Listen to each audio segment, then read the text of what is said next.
लोगों के सामने एक कविता रखने जा रहा हूँ।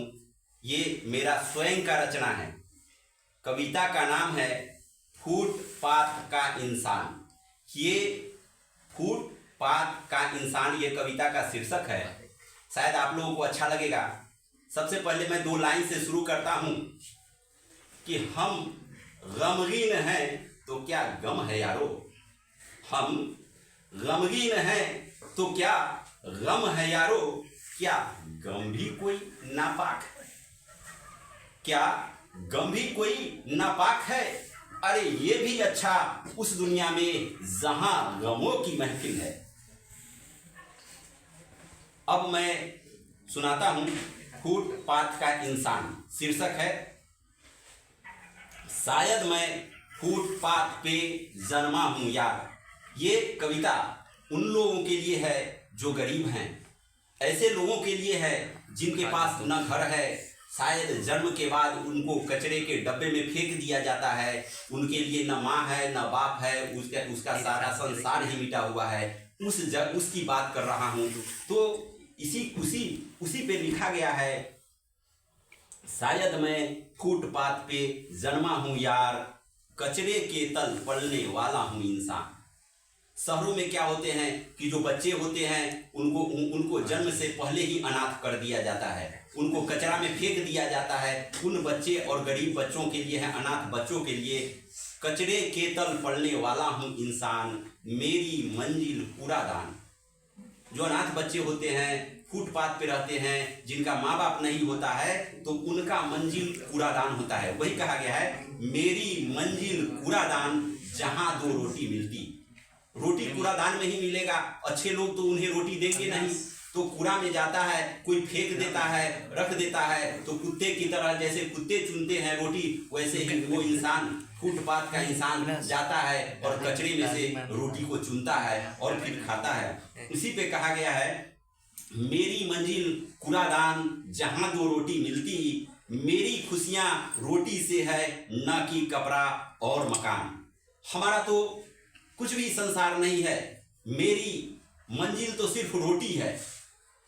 कपड़ा हो ना हो, मकान हो ना हो, घर हो ना हो, मेरी खुशियां सिर्फ रोटी से है। बस रोटी मिल गया, जिंदगी बच गई, बस मेरा इतना ही है। इसी में मुझे आनंद की प्राप्ति है। इसलिए इसमें कहा मेरी खुशियां रोटी से है न कि कपड़ा और मकान। शायद फुटपाथ पे जन्मे होते ही ऐसे इंसान। मेरी खुशियां रोटी से है और रोटी से मैं नहीं मिलता रोटी तो कुत्ता के मुंह से लड़ता। जब किस्मत खराब होती है इंसान का, जब किस्मत खराब होती है तो माँ बाप भी लावारिस बच्चे की तरह कूड़ेदान में फेंक आते हैं। और जब वही बच्चा किसी तरह कुत्ते के बच्चे की तरह बड़े हो जाते हैं तो उनको खुशियां सिर्फ रोटी से मिलती है, क्योंकि उनको जिंदगी बचाना है। तभी इसमें कहा गया है मेरी खुशियां रोटी से है और रोटी से मैं। मतलब रोटी के अलावा उनको कुछ भी नहीं है। खाना के अलावा जिंदगी में कुछ भी नहीं है। जब रोटी ही नहीं मिल रहा है, रोटी ही नहीं मिल रहा है तो कपड़ा कौन देगा, मकान कौन देगा, उससे प्यार कौन करेगा। नहीं मिलता रोटी तो कुत्ता के मुंह से लड़ता। कई बार ऐसे होते हैं कि कोई लोग रोटी फेंक देते हैं। जैसे ही रोटी फेंकते हैं कूड़ेदान में 10 कुत्ते आ जाते हैं। हम भी वो फुटपाथ का इंसान भी है। वो रोटी को पकड़ने के लिए जाता है, उससे पहले कुत्ता ही लेकर के भाग जाता है। या कुत्ता को दौड़ा करके सोचता है हम पोलोथीन खींच ले और रोटी खींच ले क्योंकि मेरा आज का दिन चल जाएगा। यही इसमें कहा गया है कि नहीं मिलता रोटी तो कुत्ता के मुंह से लड़ता। अगर रोटी कुत्ता ही ले गया है तो हमको तो लड़ाई कुत्ता से हो गया, कुत्ता से ही करना पड़ेगा। जब विजय हो जाते तो खाते और इतराते।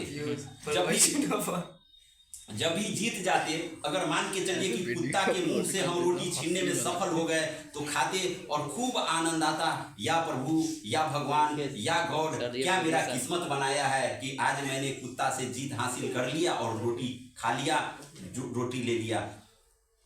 जब विजय हो जाते तो खाते और इतराते। मैं न जाना एसीडीसी, मैं न जाना मोटर कार। हमारा तो कूड़ेदान ही संसार है, तो मोटर कार, एसी, डीसी हम कैसे जानेंगे।